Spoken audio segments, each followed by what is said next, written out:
when you cover up a crime, you're aiding and abetting that crime, and people have grudgingly come to the realization that our government is aiding and abetting child trafficking, which it is, which it has. You're listening to the Corbett Report. Welcome back, friends. Welcome back to the Corbett Report. I'm James Corbett of CorbettReport.com, coming to you in July of 2025. Of course, in the wake of the release of the new FBI DOJ memo on the Epstein case, which you all know about by now because I've covered it in New World Next Week. But in order to talk in more depth about this, I thought, why not get on the man who will have some interesting things to say about this. You know him by now. He's Nick Bryant. You will recognize him from our previous conversations, but hopefully you will recognize him as the man who is not only the author of such books as The Franklin Scandal, but was also the person who released the Black Book, Epstein's Black Book, in 2015. He is, of course, also at EpsteinJustice.com, where he is an activist raising awareness of the issues of child trafficking, of achieving justice for the victims of Epstein. So I hope you will acquaint yourself with his work and go to EpsteinJustice.com for more information about that work. But let's bring him on. Nick Bryant, thank you very much for joining us today. Good to be with you, James. Let's talk about some recent developments. I don't know if you've seen, but there's some interesting things going on in the Epstein case lately. Oh, I'm sure you have seen. So tell us your thoughts on this latest I've heard DOJ about some pronouncement. things going on in the Epstein case. Some minor things. Well, on Sunday night, instead of Monday morning, a memo was released by the Department of Justice and also by the FBI, but no one signed it. No one was willing to sign that memo. Not the president, not the attorney general, not the FBI director. And that memo said essentially that Epstein killed himself, and they provided footage that was kind of meaningless. And if the Department of Justice had had this footage when Epstein killed himself in 2019, I'm sure they would have used it because they took a tremendous amount of heat for allowing Epstein to hang himself. And I've been told by people that have been incarcerated at the Metropolitan Community Correctional Center that it would be almost impossible for someone to kill themselves, especially if they're on suicide watch. But anyway, and then there was a minute edited out of the video. So you could slip into someone's cell in 30 seconds and I think, eventually slip out and have a nice edit. And so that's problematic. But the most problematic part of that memo is that Jeffrey Epstein wasn't pandering girls to any of his big shot, powerful, affluent cronies, and also that he didn't engage in blackmail. The only honest thing in that memo is that Jeffrey Epstein had more than 1,000 victims. That is the sum total of veritas in that document. That is an important point because I believe back in 2019 they were talking about dozens of victims. But yes, in this memo they talk about 1,000 plus victims. That is some sort of progress, I guess, at least in talking about the scope of this case. But obviously, as you say, it's in the service of sweeping it under the rug. And I'm sure you've seen by now, Dershowitz, for example, came out and said he knows that they have these documents that they are covering up in order to protect certain names, and he knows what the names are. Any thoughts on Dershowitz's pronouncements? Well, if Alan Dershowitz says it, it's got to be true, right? Kind of like the New York Times. It just has to be true. It's kind of interesting that he would say that, considering that he's been heavily implicated.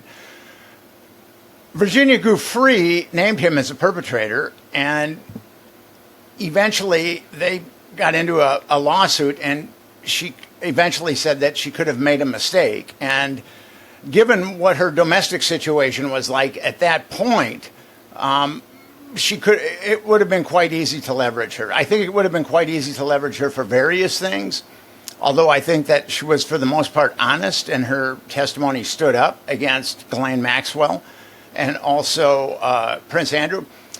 And when it came out in 2015 that Virginia Giuffre had said that Alan Dershowitz was a perpetrator. Alan Dershowitz took to the airwaves, and he was talking to everybody. He was talking to big podcasts, small podcasts, big platforms, small platforms, mainstream media networks.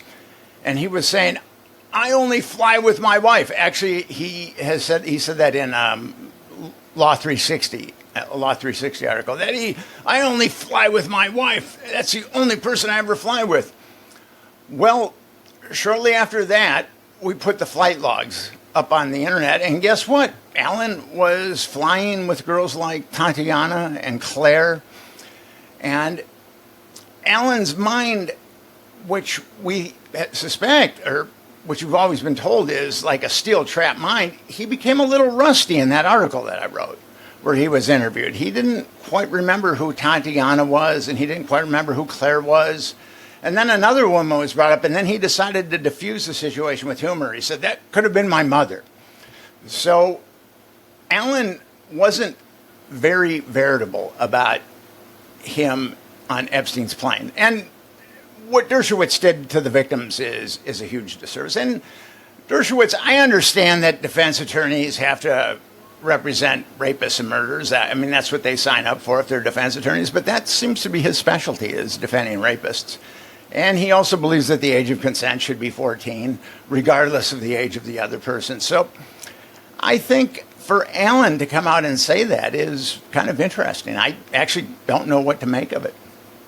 It is at the very least interesting that he says he waives all his rights to privacy. He wants every single document to be released fully unredacted because he believes it will be exculpatory. So at least in that regard, I agree with him. I would like to see every single document released completely unredacted. All of the tens of thousands of files that were sitting on Bondi's desk that suddenly don't exist, or whatever the case they're trying to make here is. What happened, Bondi got herself into trouble very early on when she said that the files were on her desk and that they needed to be looked through. And then she said that there was a truck full of material. Now, I believe the feds are saying 300 gigabytes. But here's the problem with that cover story. Actually, there's a few problems with Bondi's cover story. The day after Jeffrey Epstein was arrested in 2019, the FBI saw his safe open the next day. And his safe wasn't the kind of safe that one thinks of. I mean, his safe was the size of a closet. And according to the New York Times, there were many discs that were taken out that contained child abuse material. And Business Insider reported that there were 2 hard drives that were taken out that contained child abuse material. The New York Times said hundreds, if not thousands, of images of child abuse material were taken out of that safe. Now, the FBI and the dark, malignant corner of intelligence that actually deploys people like Jeffrey Epstein, they were going through that safe that day and the next day. And they probably didn't even sleep until they had gone through everything in that safe.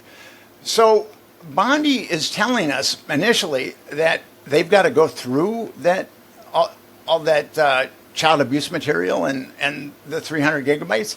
They'd already gone through it 6 years earlier. I mean, that was a complete fabrication. And then she dug herself in a deeper hole when she said that she wouldn't release files that had any kind of bearing on national security. Now she has to tell us what a bunch of child molesters have to do with national security. And she never got into that. And then Kash Patel then came out and demoted all that to fiction. I mean, he demoted everything to fiction. And that was the party line that they went with. And Pam Bondi, I don't know, I've talked about this to various people. Why did Pam Bondi say that she was going to release the Epstein files or Epstein list? I mean, she called it Epstein list, Epstein files. Why would she say that and then release a nothing sandwich? We've talked about this. I released more incriminating information on Epstein in 2015 than the DOJ did in 2025. And the only thing that I can think of is they did not understand the public's knowledge of the Epstein case. I believe that they thought that they could just release these heavily redacted documents. When I released the black book, if someone was not a victim, we redacted we didn't redact their first name, we didn't redact their last name, we redacted their number. And there's over 100 victims in the black book too, and we redacted their last name and their numbers. But when I saw a copy of the black book that I'd put up 10 years early, every name was redacted. So, I mean, how can we begin to take that seriously? And then the national security came in. So she was just digging herself a deeper hole and a deeper hole and a deeper hole. And then Kash Patel came out and said, it's all a fiction. And then now we've got this strange document from the Department of Justice and the FBI that no one will put their name on. It's kind of from some Kafka-esque bureaucracy. It talks about analysts and people like that. And it said that although there was thousands of hours of child abuse material, that Epstein was the only one that was partaking of it, that there wasn't children being molested, and it was just thousands of hours of Jeffrey Epstein watching child pornography. I believe, at least what I picked up on in the press conference or the interview that Bondi was doing, was that she said it was stuff that he had downloaded, as if it wasn't even anything that he himself had recorded. He had simply just downloaded it from the internet or something like that. That was at least the impression that she was trying to give, which is just... it's ludicrous, absolutely. And that's what they're saying in the memo too, is that he downloaded it. But I have talked to Epstein victims that have said that they were used for child abuse material as underage. And Virginia Giuffre, God rest her soul. I've talked about the black book coming out and Alfredo Rodriguez, Epstein's house manager, circling people that were in cahoots with Epstein as far as his pedophilic enterprise. And he circled a number of names. And then Giuffre, in her lawsuit against Maxwell, named a number of people. Now, Rodriguez circled Ghislaine Maxwell. And Virginia Giuffre said she was molested by Ghislaine Maxwell. Rodriguez circled Les Wexner. And Virginia Giuffre said she was molested by Les Wexner. Rodriguez circled former New Mexico Governor William Richardson, who was also Clinton's energy czar, and Virginia Giuffre said that she was molested by him. And Rodriguez circled Ehud Barak, the former Israeli prime minister, and Virginia said that she'd been molested by him and that he was not a very nice guy. And then, of course, Alan Dershowitz was circled, and she was named by Giuffre, and Jean-Luc Brunel, who ran a modeling agency with Epstein, who has been notorious. Actually, there was a 60 Minutes piece on him some years ago about he liked to roofie adolescent models and molest them. That was it. He was kind of into the Bill Cosby kink. And his name is circled, and Giuffre named him as a perpetrator. So we are able to get some double corroboration.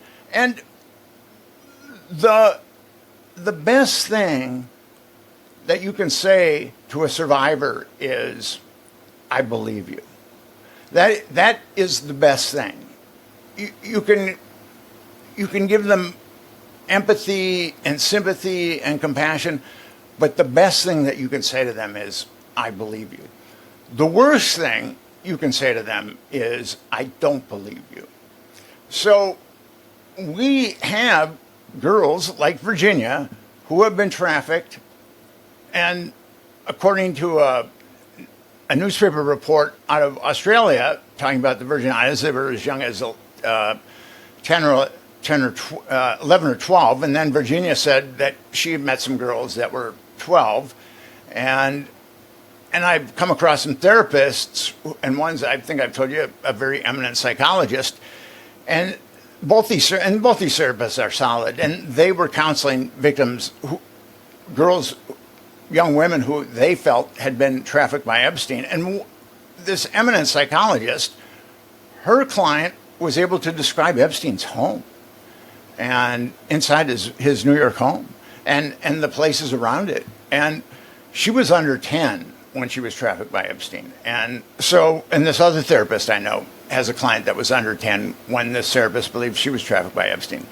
So these young girls, and you can be sexually assaulted once, and that can really destroy your life.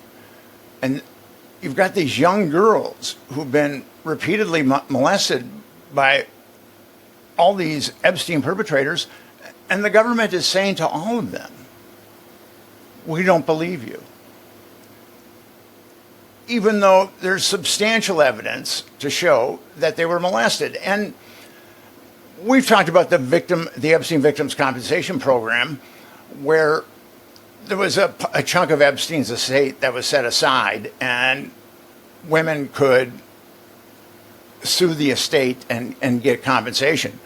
And 225 women sued the estate. 150 settlements were awarded, and 12 settlements were declined. And the reason why these Epstein victims declined that money was because if you took that money, you had to sign an NDA saying that you wouldn't accuse any more of your perpetrators, that you'd go quiet about the rest of your perpetrators. So that Epstein Victims Compensation Program, and it was overseen by David Boies, who's really a dirty lawyer. And so basically what it's saying is that if you get money from us, we're going to shut you up in a way that the government can't.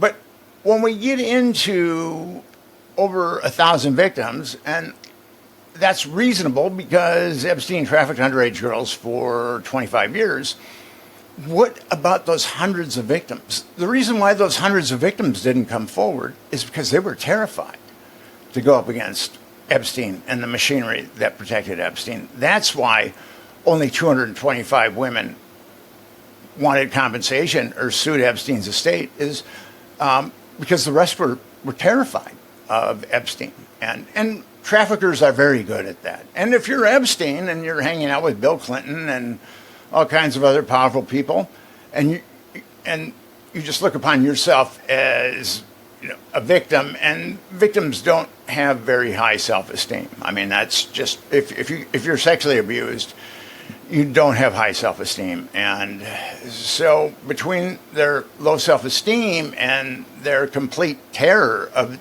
their perpetrators, they didn't even try to get a settlement from the Epstein Victims Compensation Program. It is, I mean, in a sense, they had very good reason to be terrified of Epstein and his connections because, as has been shown, there was no justice that would be forthcoming. They stepped forward. A lot of these young women put their reputations on the line, their lives on the line, put their trauma out in the public, and they have been utterly and totally, completely stepped on and used and discarded. Not only by Epstein and the perpetrators, but now by the DOJ, that's basically given the complete clear plate. There was nothing to see, nothing to prosecute. It's like traumatizing them all over again. It is traumatizing them all over again. Yeah. I mean, they're getting raped again, sexually assaulted again. And the thing about it is, and we've talked about this before, the thing about it is, if the government wanted to get indictments, they could get indictments tomorrow. There was a New York Times article a couple of months after Epstein killed himself, and it named Ghislaine Maxwell, Sarah Kellen, Leslie Groff, Adriana Ross, Nadia Marcinkova, and Haley Robson of being procurers, a.k.a. pimps. These women were pimps. Ghislaine Maxwell, definitely a pimp. But if the Justice Department really wanted justice in this case, the case with Ghislaine Maxwell has already been adjudicated, but get Kellen, Groff, Ross and Marcinko, I don't think Haley Robson knew much. She was used to get high school students. I don't think she knew about the wider network, but Kellen Groff, Ross, and Marcinkova definitely knew about the wider network. And charged them with multiple counts of child trafficking, which wouldn't be difficult because the Department of Justice would not have problems finding victims that they had helped traffic. And indict them on 10 counts of child trafficking, or 5 counts or 3 counts, whatever. Make them look at a couple life sentences in prison, and they're going to roll over on those perps. And all is the Department of Justice would have to do is read that New York Times article, and that would be enough to call a grand jury and get those women indicted. And that's really another tragedy. So the New York Times calls these women pimps. The Department of Justice calls Ghislaine Maxwell a pimp, and then Epstein is acting alone. I mean, it's so absurd. The difference between truth and fiction is that fiction needs to make sense. and this absolutely makes no sense whatsoever.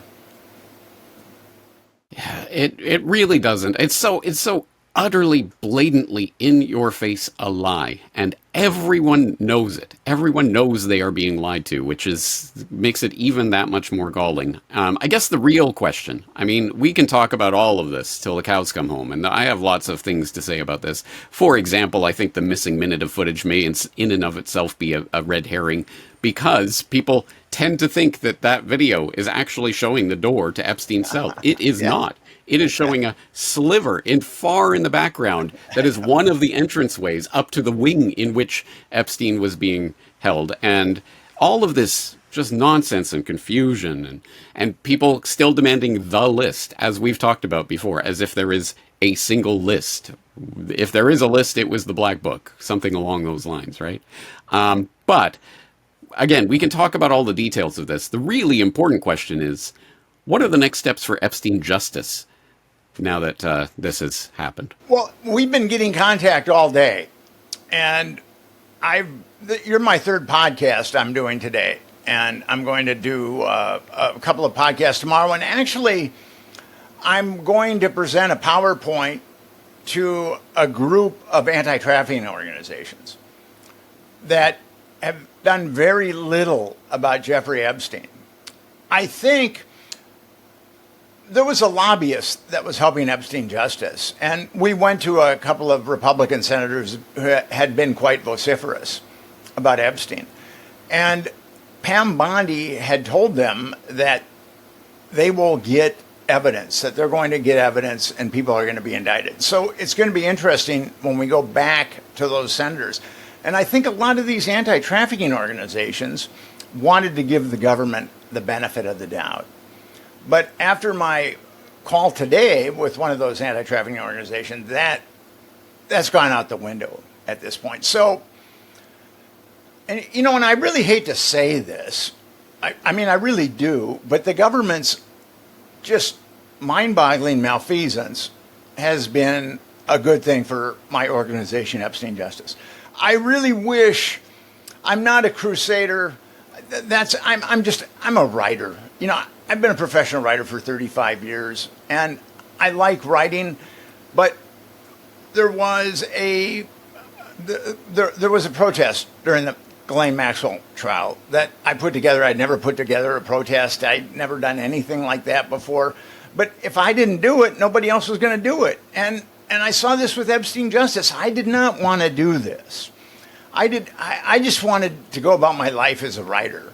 And, I had a nascent podcast that was doing good. I mean, but if isn't going to be an Epstein Justice, there's going to be no blowback whatsoever against the government. And judging by the number of people that have emailed Epstein Justice today, I think people are just really furious. And it's been people on the right that are much more furious than people on the left. I think that this issue appeals to more people on the right. Unfortunately, it should appeal to both sides. But the people on the right really felt that the triumvirate of Pam Bondi and Kash Patel and Dan Bongino were going to get to the bottom of this. They really did. They believed. They were believers. And now it's just a fairy tale what the government came out. And as I said earlier, which even makes this document more mind-boggling, is no one had the courage to put their name on that document. Not even Trump was willing to put his name on that document. So plausible deniability in the years to come about that document is going to be very big. Bonnie's going to say, I didn't do it. Kash Patel is going to say, I didn't do it. Donald Trump is probably going to say, the Department of Justice did that.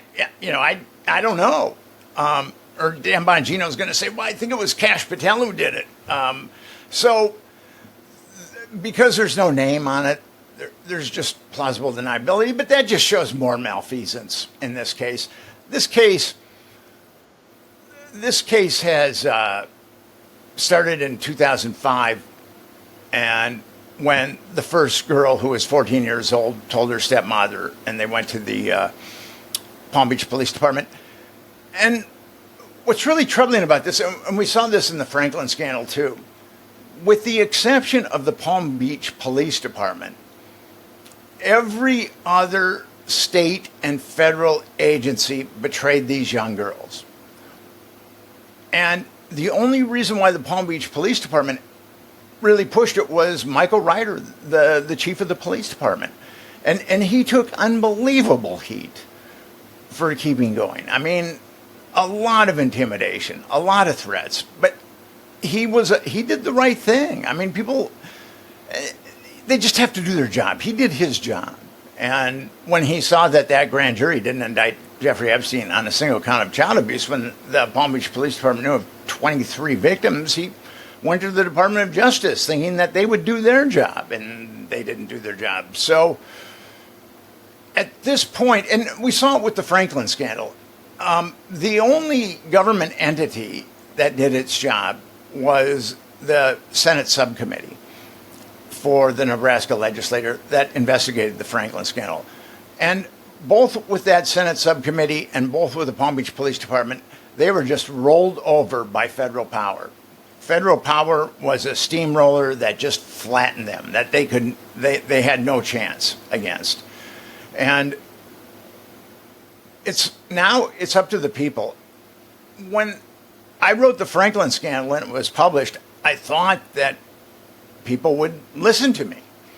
I spent 7 years on it, and the last 100 pages of the book is documents. I said to the publisher, I said, we got to put these documents in because no one is going to believe these documents exist. I'm going to quote these documents and no one's going to believe they exist. We need to put a bunch of these documents in their entirety, which we did.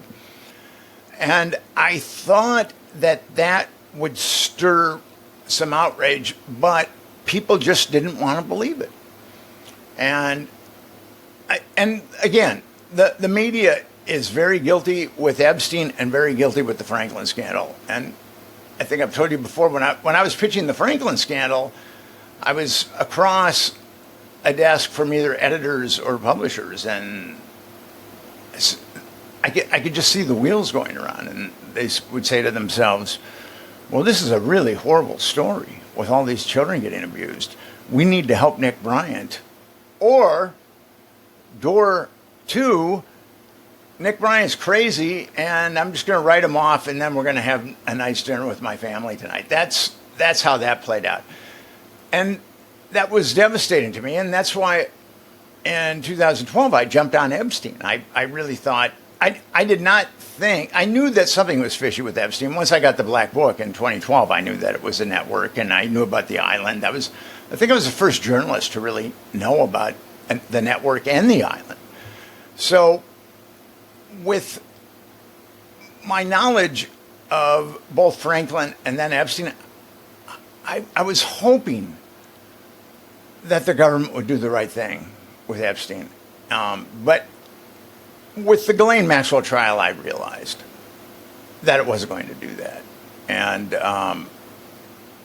that's ultimately I put that first petition up, and there's a second petition now on change.org about we're demanding that Trump keep his promise about releasing the Epstein files. Not the Epstein list, but the Epstein files. Because there are files on Jeffrey Epstein. You can bet that there's, in the very least, a bunch of 302s on a number of that video footage.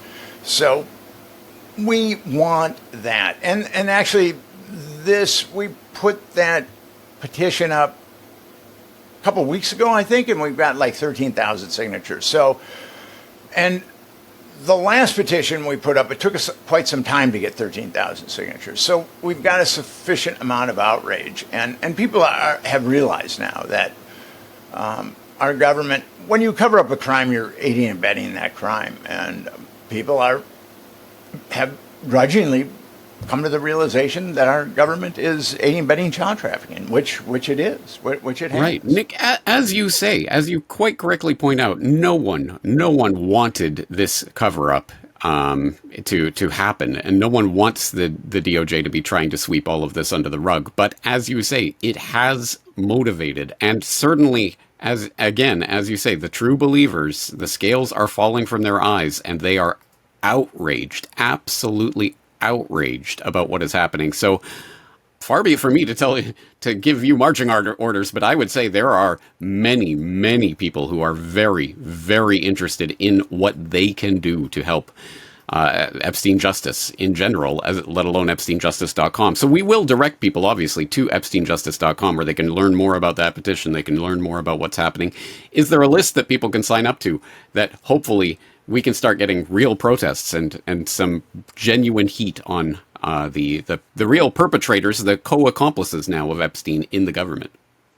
When I was on your show the last time, I said that we're having webinars now, and we're giving people tools to protest. And those tools will continue. And then at a certain point, when we reach a critical mass of people, we will have protests. And there's 320 million Americans or so. I mean, if we can get 1 million Americans to hit the streets, it shouldn't. There was the Dutroux scandal in Belgium, where that pedophile network was covered up, and you had hundreds of thousands of Belgians hit the streets. And I've always thought, if Belgians can hit the streets because there's a cover up of a pedophile network, certainly Americans can. We've been heavily desensitized, and we've been taught that we have no power and we really can't do much. I mean, that's why Trump was so seductive to a lot of people, is they thought that he was coming in that he was riding his white horse into Washington, D.C., and he was going to clean things up. But now we see that that is not the case, and it's really up to we the people at this point. This is it. Well, I imagine people have never been more outraged about this issue than they are right now, and so I would say let's strike while the iron is hot. This is a huge issue, and obviously some bombshell developments that are going on. I know you will be continuing to cover this, and as you say, you're doing lots of press at the moment about this, so I'm sure people can follow you in your various outlets. Obviously, we will direct people to EpsteinJustice.com. Is there anywhere else you would recommend people go? I've got books out, but I would much rather have people go to EpsteinJustice.com than to Amazon or any place where I'd sell my books. I do have a website, Nick Bryant, NYC.com, and I've done a lot of blogging on Epstein. And the podcast that I had, we did a number of videos on Epstein. So there's a lot of really good information on Epstein that's out there that I've either written or made videos. And we really think now is the time. And I just want to emphasize one of the reasons why this is so important. Well, first of all, your government can't aid and abet child trafficking. I mean, that's just one thing that it can't do. I mean, we know that the CIA topples democratically elected presidents and installs dictators. We know stuff like that. But this is way different than propping up capitalistic corporations. This is a line that's been crossed in the sand that should have never been crossed. And our government has done it. And I can leave your audience with, and I might have said this to you before, but it's really important for me to say this. According to the Centers for Disease Control, 25% of underage girls and 5% of underage boys in the United States have been molested. So, and a lot of people think that that's slightly conservative for girls, and a lot of people think it's way conservative for boys. But if you just go with those CDC numbers, you've got over 50 million Americans that have been molested as minors. And according to the Department of Health and Human Services, 240,000 to 325,000 women and girls are sexually trafficked in the United States every year. And when you juxtapose those to the number of people that are actually charged with these crimes, that's where it gets mind-boggling. It's, according to the 2023 Federal Human Trafficking Report, 664 people in the United States in 2023 were charged with trafficking.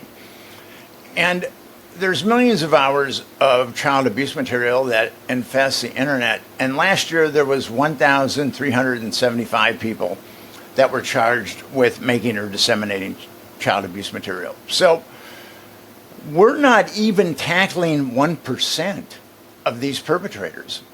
I mean, we could go, if we go to the lowest number we can possibly go to on the Department of Health and Human Services, if we go with 240,000, and then only 664,000 are being charged with that offense. I mean, even with the lowest number, it's still mind-boggling. So there's a lot of talk about protecting our children, and that's just not the way it's playing out with these numbers.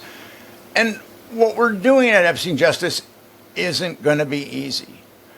But the labor rights movement wasn't easy. The civil rights movement wasn't easy. Women's rights wasn't easy. Gay rights wasn't easy. Children's rights to have a decent life and not be abused, we're not going to be able to cut out all the molestation, but we can certainly cut out a lot of it. And our society has to do that now, because if you have one thing to take out of society, if you took child sexual abuse out of society, the prisons would be almost vacant. The psychiatric hospitals would be almost vacant. So this one thing in our society, we really have to focus on it. It's dirty. A lot of prosecutors don't want to touch it, but this is something that we have to start doing. And Epstein Justice absolutely is. Yes. Let's do this. Nick Bryant, EpsteinJustice.com is the place to go to learn more about what is going on. And Nick, I certainly hope that we'll be able to continue to do updates on this as things continue to develop. As I say, I'm sure a lot of people are interested in Epstein Justice at the moment, so I hope people will go there to find out more about what they can do to help contribute to this. But Nick, I think we'll leave it there for today. Thank you very much for your time, and thank you for doing what you do. And a red book arrived recently at my apartment. It was written by a guy named It was written by a guy named James Corbett. I think I'm going to check it out. Please do. Let me know how it goes. It looks like a good book. I was just paging through it. Looks like a good book. Excellent. All right. Well, I think we'll leave it there for today. But thank you again for your time. Have a good night. Thank you for having me on, James.